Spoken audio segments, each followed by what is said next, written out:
சுதர்சனிடம் நீ பேசிய விதம், அவருக்கு நீ கொடுத்த கெடு, இதெல்லாம் எப்படி சரியாகும்? எந்த சூழலில் அவர் உன்னிடம் கடன் வாங்கினார் என்பதை நீ அறிவாயா? அவருடைய தாயார் இறந்த ஓராண்டுக்கான சடங்குகளை செய்ய வேண்டிய கட்டாயம் அவருக்கு. எதை வேண்டுமானாலும் தவறவிடலாம், ஆனால் பெற்றோர்களுக்காக ஆற்ற வேண்டிய கர்மாக்களை எக்காரணம் கொண்டும் தவறவிடக் கூடாது. எஜமான், நானும் அதை ஆமோதிக்கிறேன். ஆனால் அடியேனும் ஓரளவிற்குத்தானே பொறுத்துக் கொள்ள முடியும். என் ஜீவனே இந்த வட்டியில் தானே அடங்கியிருக்கிறது. அப்படியே இருந்தாலும் ஏமாற்றுவது என்பது வேறு, இயலாமை என்பது வேறு. சுதர்சனத்திற்கோ உன்னை ஏமாற்றும் எண்ணம் எள்ளளவும் கிடையாது. நீ வசூலித்த வட்டியோ அவருக்கு கொடுத்த கடன் தொகையை விட அதிகமானது. நீயோ வட்டியை பற்றி மட்டுமே எண்ணுகிறாய். ஆனால் சுதர்சன் போன்றோருக்கு நீ உதவியதால் உனக்கு கிடைக்கப் போகும் புண்ணியத்தை நீ சற்று நினைத்து பார்க்க வேண்டும். பிற்காலத்தில் நீ வசூலித்த வட்டி உன்னையும் உன் குடும்பத்தாரையும் காப்பாற்றாது. உன் கணவனை விட உன் மாமியாரும் மாமனாரும் தான் உனக்கு உயர்ந்தவர்களாகிவிட்டார்களா? தற்சமயம் அப்படித்தான் என்று வைத்துக் கொள்ளேன். உன்னை பற்றியும் உன் புக்ககத்தை பற்றி மட்டுமே நினைக்காமல் எங்கள் எதிர்பார்ப்பிற்கும் நீ முக்கியத்துவம் கொடுக்க வேண்டும். என்ன எதிர்பார்ப்பு? என்ன முக்கியத்துவம்? நீ ஒன்றும் சிறு பிள்ளை அல்ல. புரியாதது போல் பாசாங்கு செய்யாதே. நீயும் ஒரு பிள்ளையை பெற்றெடுத்து அதை நாங்கள் கொஞ்ச வேண்டும் என்ற எதிர்பார்ப்பும் ஆவலும் எங்களுக்கு இருக்காதா? உன் கணவர் ஒரு மூலையிலும் நீ ஒரு மூலையிலும் இருந்தால் எப்படி? நீங்கள் இருவரும் சேர்ந்திருந்தால் தானே? போதும் அம்மா. அது எங்கள் குடும்பம், எங்கள் வாழ்க்கை, எங்கள் பிரச்சனை. அதில் தலையிட்டு அறிவுரை சொல்லவோ யோஜனை சொல்லவோ உனக்கு எந்த உரிமையும் கிடையாது. இல்லை தஞ்சா. இதோ பாருங்கள் அம்மா, இதற்கு மேல் ஏதாவது பேசுவதாக இருந்தால் நான் இந்த க்ஷணமே இங்கிருந்து என் புக்ககத்திற்கு சென்று விடுவேன்.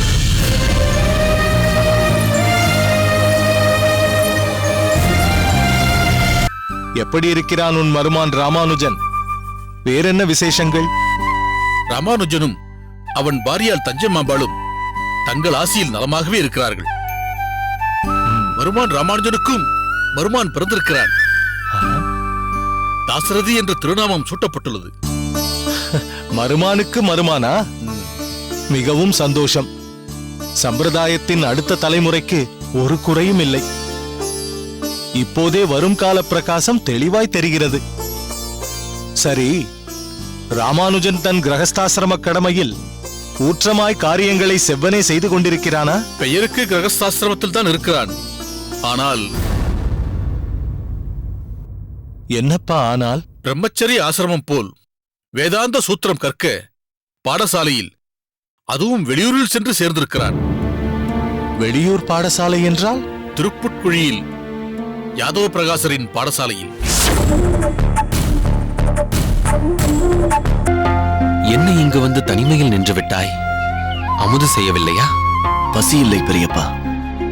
பசி இல்லையா அல்லது மனம் இல்லையா? உன் வருத்தம் புரிகிறது கோவிந்தா, கவலைப்படாதே.